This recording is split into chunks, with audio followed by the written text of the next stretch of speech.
Šodienas temats mums ir daļu reizināšana un kāpināšana. Un sākumā mazliet atcerēsimies, kā mēs darām ar parastu daļu reizināšanu. Ja mēs jāreizina 2/3 ar 4/5, es domāju, ka tur problēma nebūtu. Jāreizina skaitītājs ar skaitītāju, saucējs ar saucēju. Un iegūstam, ka 2/3 reizes 4/5 ir 8/15. Es gribētu iet vispārīgāk un saprast, kā tas strādā, ja mums ir vienkārši kaut kādu divu izteiksmi dalījums, jāreizina ar citu divu izteiksmi dalījumu. Un princips, protams, ir diezgan vienkārši, es domāju, intuitīvi saprotams, strādā tieši tāpatās. Ja A dāca B ir jāreizina ar C dāca D, tad saucēju reizes saucēju dalam ar skaitītāju reizes skaitītāju, dalam ar saucēju reizes saucēju. Šim pierādījums tāds ir īss, nezinu, nav jēgas tērēt laiku, tāpēc uzreiz ķeršamies pie piemēriem. Un pirmais piemērs mums ir šādu te divu izteikšanu reizinājums.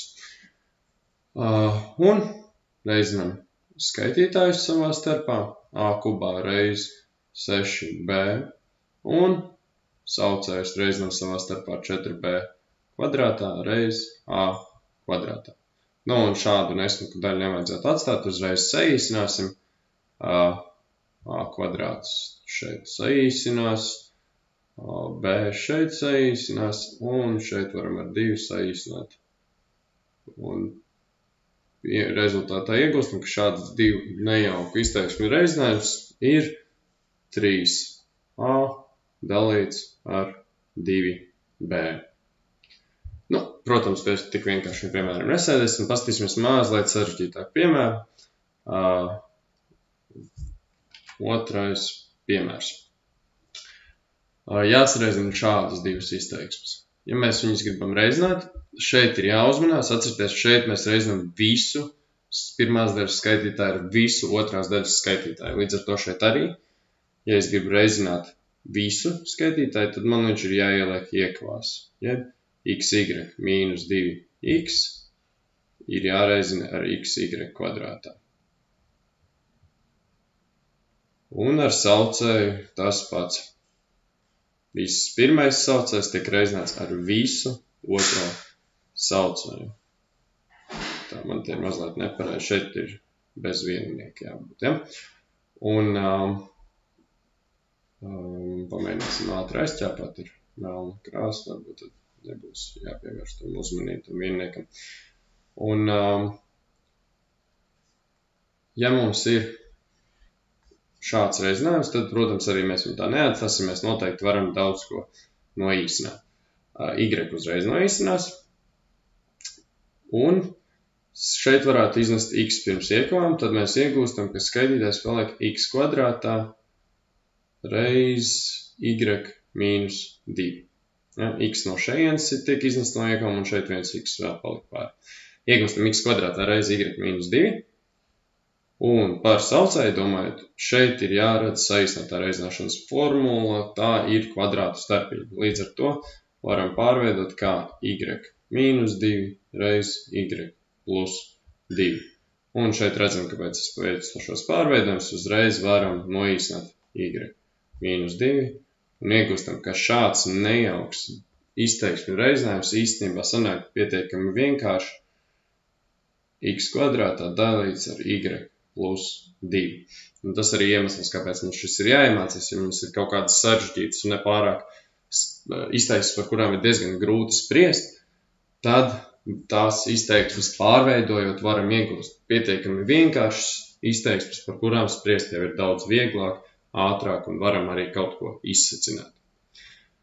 Nu, un otrs lieta, ko mēs redzam jau virsrakstā, ir šodien ir arī daļu kāpināšana. Un, ja man ir jākāpina A dalīts ar B, ja kaut kādu divu izteiksmi dalījumu centajā pakāpē, tad tas ir skaitītājs kāpināt šajā n-tajā pakāpē, dalīts ar saucēju kāpināt n-tajā pakāpē. Nu, šim gan es piemēru gribētu apskatīt, jo es domāju, ka viņš ir pietiekami interesants. Mums vajadzētu nonākt no kreisās puses izteiksmes līdz labējai. Nu, un sākumā mums ir kaut kāda izteiksme tajā pakāpē. Nu, no pakāpes definīcijas varam secināt, ka šis ir tas pats, kas n reizes šo te daļu reizināt ar sevi. Tātad a reiz b, reiz a reiz b, reiz un tā tālāk reiz a dalīts ar b, kopā n reizes sareizinām pašu ar sevi. Tālāk, nu, ja mēs zinām, ka divu daļu, un līdz ar to arī ar trešo reizinot un tā tālāk, reizinājums ir, ka skaitītāji reizina ar skaitītāju un saucēju reizina ar saucēju, tad iegūstam, ka šīs reizinājums ir vienāds ar a reiz un tā tālāk reiz a kopā n reizes.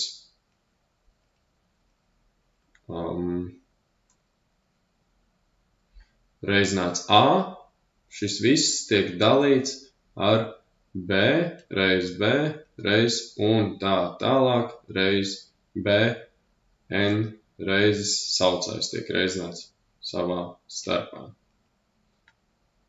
Nu, un atkal izmantojot pakāpes definīciju, ja mums ir n reizes reizināts viens un tas pats skaitlis, tad to varam īsāk un skaistāk pierakstīt kā a n tajā pakāpē.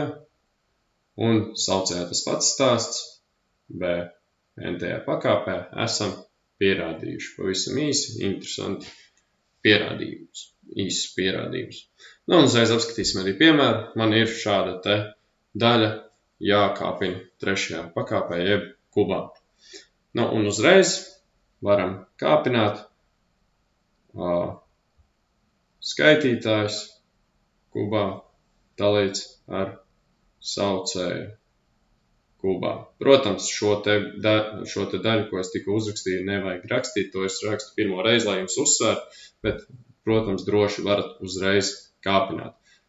Katrā ziņā iegūstam 2 kubā ir 8, a kvadrātā kubā atceramies, ka pakāpes kāpinātājs mēs reizinām savā starpā, ja kāpinam pakāpi, līdz ar to iegūstam a sastajā, 2 reiz 3 ir 6, un saucējā 4 reiz 3 iegūstam b 12.